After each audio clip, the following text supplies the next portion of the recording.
Hey everybody, Brady and Brandon here, back again, Kabuki Strength team, the Kabuki Strength Lab.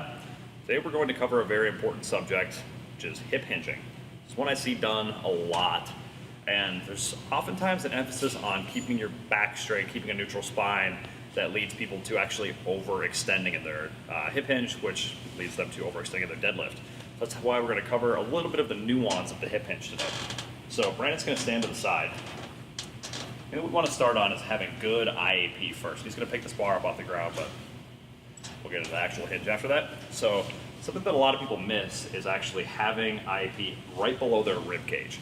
It's going to help keep your ribs pinned down so that when you start your hip hinge, you don't immediately overextend and break your hips away from your rib cage.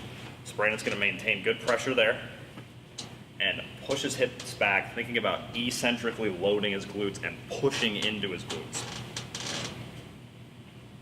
And if you're used to overextending, you're gonna feel like you're actually leaning pretty far forward when you first start to do this, but Brandon kind of demonstrated that, but you almost feel rounded if you're used to this hyperextension in order to find stability. That's gonna place a lot of stress on your erectors and cause quite a bit of back discomfort doing any hip hinge movements.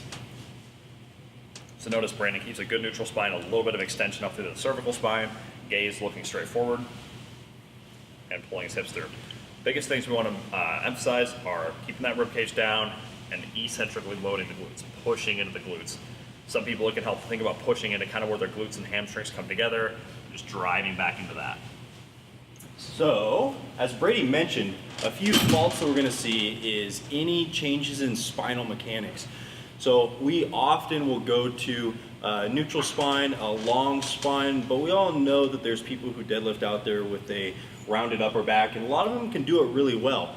But we're looking for changes happening in the spine. We're going to coach everyone to have this longer spine, this uprighted spine, and then follow that with the proper mechanics through the hips. So another one that people get really wrong in the hip hinge is load distribution through the foot.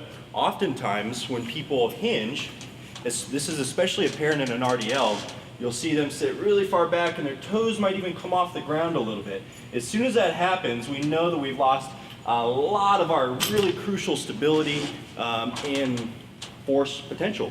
So feel the entire connection through your foot in all hinging movements, even when you're getting down into position to set up for the deadlift. Don't do it sloppily and be very methodical through the entire process. Yeah, to really put some emphasis on that, when you're setting up for the deadlift, if you just round down to the bar and then try and pull yourself in tight, it's going to be a lot harder to estimate what that good position is rather than just being there the whole time, getting on the bar, creating tension, and then pulling. And the idea behind eccentrically loading the hips properly is to allow our actual movers in our body to move load and not our spine. We're not looking for our back to lift a lot of the weights when we deadlift. We want our hamstrings, glutes, quads to do that work and not our actual spinal erectors. Okay. So this is true for all movements: squatting, lunging, deadlifting, RDLs, anything that involves a hip hinge. Good mornings. This is really good practice for that. So with that, Brandon and Brady signing out.